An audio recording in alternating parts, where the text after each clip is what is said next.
Hi there. So it turns out that in lecture 5, the problems number 1 and 2 from that lecture on the video got cut out. So this is my replacement video for problem number 2. So we are in lecture 5 in our more tape diagrams problems. And we are talking about what is I like to call the elapsed remains question. So for number 2, we have at some time before the end of the day, there remains 2/3 of what has elapsed since the day began at midnight.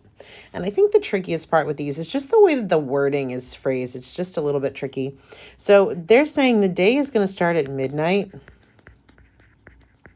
and it's going to go on until midnight the next night. So if we're on a Monday, which we are, the day started at midnight and it will end at midnight and then it will become Tuesday.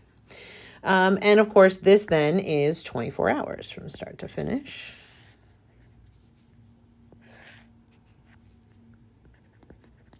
Okay. Now, what they're doing here is they're going to say, we're going to stop time at some point in the day. We're just going to create a point in time where we're going to say freeze, and then we're going to analyze what's going on. And we have elapsed and remains here. And so this is not going to match the numbers in the problem for now. I'm just going to pick a spot like here. Say, what time is it here? And if we're stopping the time at that point, then what time has elapsed means the time that has passed. So that's this time over here. So this is your elapsed. And then the time that remains in the day is this part that's over here. So when they use those words, it's just time passed and time left in the day. And so when we figure out when these are before or after noon, we're just looking at this ratio. So we're going to do this as we normally would. So I'm going to pick out this ratio, and it's 2:3. And I'm going to label that. So remains comes first and elapsed comes second. So that is remains to elapsed. Okay. And that means that the elapsed part of the day gets 3 parts and the remains part of the day gets 2 parts.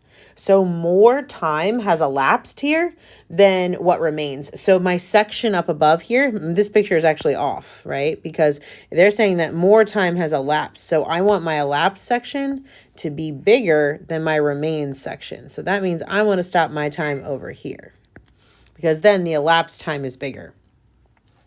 Now, is it before or after noon? Well, halfway, noon would be somewhere like here at the halfway mark where remains and elapsed are equal. So I can tell already that it's afternoon because there's a smaller section that remains. So when there's a smaller section that remains, it is afternoon. Okay, and that's just because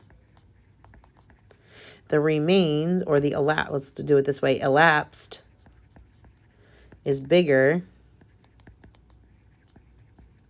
than remains. Okay, so that's how we can tell.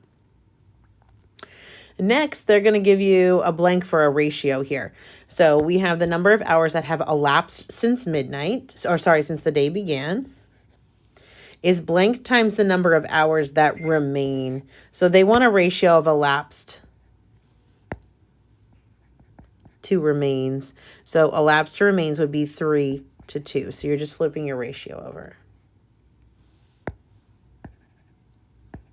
Sorry, I think it looked funny. There we go, better. 3/2. Okay. And then the bulk of the work is actually done down here in letter C. So we're going to take that same ratio, our 2/3 R to E, and we're going to create our picture. And our picture in this case is our tape diagram. So I'm going to put elapsed first because when you think about it, the elapsed time becomes before the remaining time. So elapsed to remains, and then elapsed gets 3 boxes and remains gets 2. So I've got my boxes set up. My picture's ready. So what information do I know about elapsed and remains? Well, if I go all the way back up to my picture, I know that the entire distance from midnight to midnight has to be 24 hours because that's what a day is. And so that means that elapsed and remains together have to be those 24 hours. So together I have 5 boxes, and together elapsed and remained is 24 hours.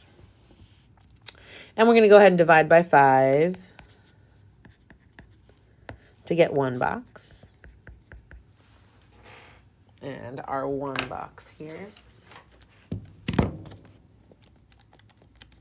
is 4.8 hours. And I'm going to leave it as decimal for now. That's totally fine. We'll convert to minutes later. And if I want to know what time it is, remember that your clock counts off the elapsed time, the time that has gone. It's not counting down, right? The number of minutes left in the day. It's counting up the number of minutes in the day. So your clock counts the elapsed time. And so that's what we want to find next. So we want to find our elapsed time. And our elapsed time, that's 3 boxes. So we're going to take this times 3. And that's going to give me 14.4 hours. And that means that the elapsed time is going to be 14 hours. And then that decimal value we're going to convert to minutes. So you're going to take that 0.4 and multiply it by 60 minutes. And that gives us 24 minutes. And that's the number of hours and minutes that have passed since midnight. So what time would that be? So from midnight to noon would be 12 hours. And then we are 2 hours and 24 minutes past that. So it is 2:24 p.m.